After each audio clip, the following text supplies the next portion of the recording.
সুনামগঞ্জের ছাতকে দারোগাখালী দারুল কোরআন হাফিজিয়া নুরানিয়া মাদ্রাসার দীর্ঘ ১৬ বছরের সফল সভাপতি মরহুম রজব আলীর মৃত্যুতে স্মরণ সভা এবং দোয়া মাহফিল অনুষ্ঠিত হয়েছে।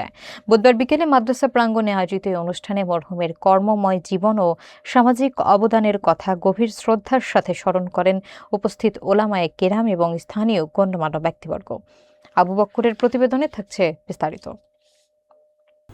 হে গুণী শ্রদ্ধায় স্মরণে চিরকাল তুমি রইবে অমর, এই প্রতিপাদ্যকে ধারণ করে সুনামগঞ্জের ছাতক উপজেলার ইসলামপুর ইউনিয়নে অনুষ্ঠিত হয়েছে এক শোকাবহ স্মরণ সভা।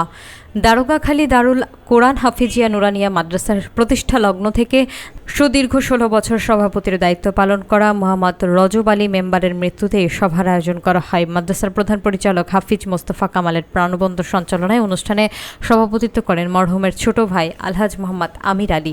স্মরণ সভায় প্রধান অতিথির বক্তব্যে প্রিন্সিপাল মাওলানা সিরাজুল হক মরহুমের স্মৃতিচারণ করে বলেন, রজব আলী মেম্বার ছিলেন অত্র অঞ্চলের একজন অত্যন্ত প্রভাবশালী এবং ন্যায়পরায়ণ সালিসী ব্যক্তিত্ব। তিনি আরও উল্লেখ করেন, ধর্মীয় ও সামাজিক প্রতিষ্ঠানের প্রতি মরহুমের যে আন্তরিকতা ছিল তা বর্তমান প্রজন্মের জন্য অনুকরণীয়।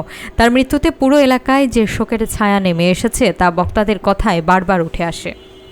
বিশেষ অতিথির বক্তব্যে মাওলানা আবু হানিফ নোমান এবং মাওলানা আবু তাহের মরহুমের বর্ণাঢ্য জীবনের নানা দিক তুলে ধরেন। অন্যান্যদের মধ্যে আলোচনায় অংশ নেন গোল্ডেন ফিউচার মডেল একাডেমির প্রধান শিক্ষক মাওলানা আব্দুল খালিক মানিক এবং সহকারী প্রধান শিক্ষক মাওলানা ওমর ফারুক। এছাড়াও মাদ্রাসার সেক্রেটারি মোহাম্মদ জালাল উদ্দিন, স্থানীয় বিশিষ্ট মুরব্বী মোহাম্মদ রহিম আলী এবং ব্যবসায়ী নেতৃবৃন্দ তাদের বক্তব্যে মরহুমের বিদেহী আত্মার মাগফিরাত কামনা করেন। বক্তারা জানান, রজব আলী মেম্বার কেবল একজন জনপ্রতিনিধি ছিলেন না, বরং তিনি ছিলেন এলাকার সাধারণ মানুষের আস্থার প্রতীক। মোনাজাত পরিচালনা করেন জামিয়া কোরআনিয়া নোয়াকোট মাদ্রাসার সিনিয়র উস্তাদ মাওলানা আব্দুস সামাদ। শোকাবহ এই আয়োজনে এলাকার বিভিন্ন স্তরের মানুষ অংশ নিয়ে প্রিয় নেতার প্রতি শেষ শ্রদ্ধা জ্ঞাপন করেন। আজকের যে স্মরণ সভায় আমরা উপস্থিত হয়েছি, যে লোকটি উনি হলেন আমার বাবা, আপনারা সবাই জানেন। উনি এই গ্রামের বহুদিন চলাফেরা করেছেন, এই এলাকায় চলাফেরা করেছেন। আপনাদের সাথে চলাফেরার স্বার্থে বহু ধরনের ভুল হতে পারে। তুমি ভুল করে থাকেন আমার দিকে চাইয়া, আমার পরিবারের দিকে চাইয়া, সবার দিকে লক্ষ্য হইয়া আমার আবার তুমি কোনো ভুল তাহলে আপনারা মাফ করে দিন। বিগত ১৬-১৭ বছরের জীবনে প্রত্যেকটা সময় উনি আমার পাশে থাকতেন, আমার কাছে থাকতেন।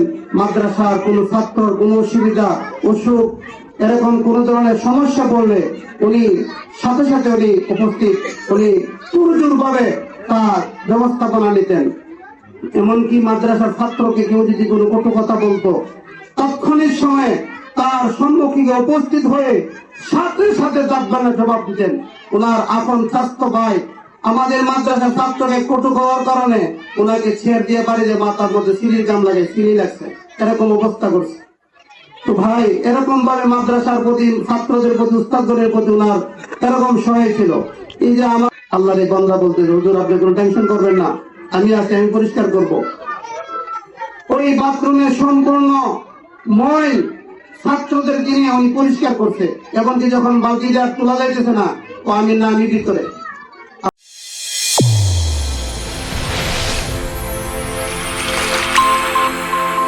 চ্যানেল A1 হৃদয়ের স্পন্দন।